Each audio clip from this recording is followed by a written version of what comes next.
ಮುಚ್ಕೊಂಡು ನಿಮ್ಮ ಕೆಲಸ ಮಾಡ್ಕೊಂಡು ಇದ್ದರೆ ಸರಿ. ಅನಾವಶ್ಯಕವಾಗಿ ನಮ್ಮ ತಂಟೆಗೆ ಬರೋದು ಬೇಡ.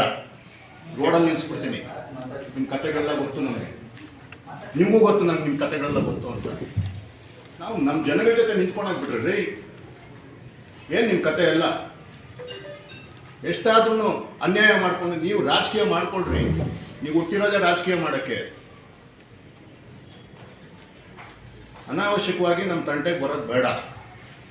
ನಾವು ಮನಸ್ಫೂರ್ತಿಯಾಗಿ ಆ ಹೆಣ್ಮಕ್ಳು ನೋಡ್ರಿ, 2-3 ವರ್ಷಕ್ಕೆ ಮದುವೆಗಳಾಗ್ತದೆ, ಪ್ರೆಗ್ನೆಂಟ್ ಆಗ್ತಾರೆ. ಅವ್ರು ಊಟ ಮಕ್ಳು ಹೆಂಗಿರ್ತಾರೆ ರೀ? ದಿನ ಎಲ್ಲ ಊಟ ಮಾಡಿಲ್ಲ ಅಂದರೆ ಹೊಟ್ಟೆಗೆ ಏನು ತಿಂತೀರಾ ನೀವೆಲ್ಲ? ಏನು ಅಂದ್ಕೊಂಡ್ಬಿಟ್ಟಿದ್ದೀರಾ? ಇನ್ನು ಇಲ್ಲೆಲ್ಲ ಊಟ ಹೊಡ್ಕೊಂಡಿರೋಕ್ಕೆ ಅಂತ ಬಂದಿದ್ದೀರಾ ನೀವು? ವಯಸ್ಸಾಯ್ತು ಎಲ್ಲರಿಗೂ, 3 ದಿವಸಕ್ಕೆ ಆಯುಷ್ ಮುಗಿದೋಗ್ತದೆ, ಹೊರಟೋಗ್ತೀವಿ ಇಲ್ಲಿಂದ. ದೇವರೇನೋ ನಿಮಗೆಲ್ಲ ಅವಕಾಶ ಕೊಟ್ಟವನೇ, ಒಂದು ಒಳ್ಳೆ ಅಧಿಕಾರದಲ್ಲಿ ಕೂತಿದ್ದೀರಾ.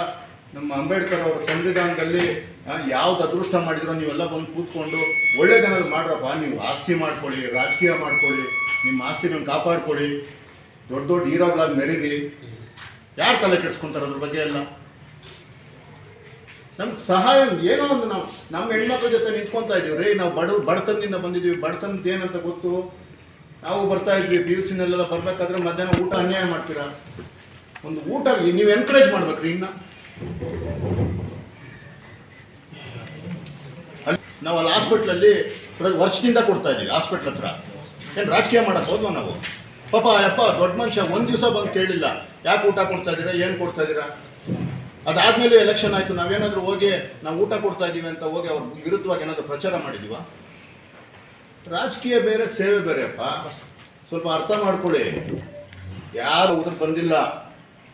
ನಿಮ್ಮ ಲಿಮಿಟ್ಸ್ನ ತಿಳ್ಕೊಂಡು ನೀವು ಜೀವನ ಮಾಡಿಕೊಂಡು ನೀವು ಏನು ಬೇಕಾದ್ರೂ ಮಾಡ್ಕೊಂಡು ಹಾಳಾಗಿ ಹೋಗ್ರಿ. ರಾಜರಾಗಿ ಮೆರೀರಿ, ಈ ದೇಶಕ್ಕೆ ಪ್ರಧಾನಿ ಆಗ್ರಿ. ನಾವೇನು ತಲೆ ಕೆಡಿಸ್ಕೊಳಕ್ಕೆ ಹೋಗಲ್ಲ. ನಮ್ಮ ಪಾಡು ನಮ್ಮ ಜೀವನ ಮಾಡಕ್ರಿ. ಎಲ್ಲಾದ್ರಲ್ಲೂ ಕೈಯಲ್ಲಾಡ್ಸಕ್ಕೆ ಬರೋದು ಬೇಡ. ಈ ಪ್ರಕೃತಿ ನೋಡ್ತಾ ಇದೆ. ಎಲ್ಲರಿಗೂ ಏನೇನು ಕೊಡಬೇಕು. ಕರ್ಮ ಅಷ್ಟು ಈಸಿ ಅಲ್ಲ. ಮುಚ್ಕೊಂಡು ನಿಮ್ಮ ಕೆಲಸ ಮಾಡ್ಕೊಂಡು ಇದ್ದರೆ ಸರಿ. ಅನಾವಶ್ಯಕವಾಗಿ ನಮ್ಮ ತಂಟೆಗೆ ಬರೋದು ಬೇಡ. ಕೆಟ್ಟ ಕೆಲಸ ಮಾಡೋಕ್ಕೆ ಹೊರಟಿಲ್ಲ ನಾವು. ನಿಮ್ಗೆ ಏನೋ ಅಷ್ಟೊಂದು ಇದ್ದಿದ್ರೆ ನನ್ನ ತಂಟೆಗೆ ಬನ್ನಿ.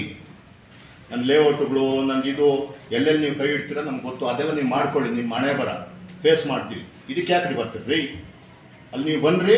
ನೀವೆಲ್ಲೆಲ್ಲಿ ಏನೇನು ಮಾಡಿದ್ರೆ ನನಗೂ ಕೆದಕ್ಕೆ ಗೊತ್ತು. ಕೆದಕ್ಕೆ ಇಟ್ಬಿಟ್ಟಿದ್ದೀನಿ ಆಲ್ರೆಡಿ. ಕೆದಕ್ಕೆ ಇಟ್ಟಿದ್ದೀನಿ. ಒಬ್ಬೊಬ್ಬನು ರೋಡಲ್ಲಿ ನಿಲ್ಲಿಸ್ತೀನಿ.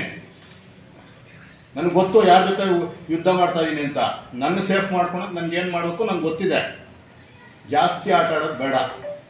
ಅಷ್ಟಕ್ಕೂ ಧೈರ್ಯ ಇದ್ದರೆ ಸ್ಟಾರ್ಟ್ ಮಾಡಿರಿ. ಪಾಲಿಟಿಕ್ಸ್ ಅಂತ ಮಾಡ್ಬೇಕಂತಂದ್ರೆ ಮಾಡಿರಿ. ಇಲ್ಲ ಬೇಕಂದ್ರೆ ಹೇಳ್ಬಿಡ್ರಿ, ನಮ್ಗೆ ಭಯ ಆಗ್ತಿದೆ ಅಂತಂದ್ರೆ ಬರ್ಕೊಟ್ಬಿಡ್ತೀನಿ. ನಾನು ರಾಜಕೀಯದಲ್ಲಿ ಯಾವುದೇ ಕಾರಣಕ್ಕೂ ಎಲೆಕ್ಷನ್ ನಿಲ್ಲಲ್ಲ. ನರೇಂದ್ರ ಮೋದಿ ಅವ್ರಿಗೋಸ್ಕರ ನಾನು ಈ ರಾಜಕೀಯಕ್ಕೆ ಅಂತ ಬಂದಿದ್ದು. ಆ ಮನುಷ್ಯ ನನಗೆ ಸ್ಫೂರ್ತಿ. ನರೇಂದ್ರ ಮೋದಿ ಅವ್ರಿಗೋಸ್ಕರ ರಾಜಕೀಯಕ್ಕೆ ಬಂದೆ. ಏನಾದರೂ ಒಳ್ಳೆ ಕೆಲಸ ಮಾಡಬೇಕು ಅಂತ ಅಂದ್ಕೊಂಡೆ. ಅವ್ರ ಮಾರ್ಗದರ್ಶನದಲ್ಲಿ ಅವ್ರನ್ನ ಸ್ಫೂರ್ತಿಯಾಗಿ ತೊಗೊಂಡು ಕೆಲಸ ಮಾಡ್ತಾಯಿದ್ದೀನಿ. ಇನ್ನೂ ಏನಾದರೂ ಆಟ ಆಡಬೇಕು ಅಂತಿದ್ರೆ ಬನ್ನಿ ನೋಡೋಣ. ಅದೇನಾಗುತ್ತೆ ನೋಡೋಣ. 45 ಸ್ವಾಮಿ ನನಗೆ. ಇನ್ನೊಂದು 15-20 ವರ್ಷ 25 ವರ್ಷ ನಾನು ಹೆಲ್ದಿಯಾಗಿ ಬದುಕಿದ್ರೆ ಹೆಚ್ಚು. ನನಗೆ ತೃಪ್ತಿ ಇದೆ ನಾನು ಇವತ್ತೇನಾಗಿದ್ದೀನಿ ಅಂತ. ಎಲ್ಲೋ ಹೋಗಿ ಕೂತ್ಕೊಳ್ಳೋ ಅವಶ್ಯಕತೆ ನನಗಿಲ್ಲ.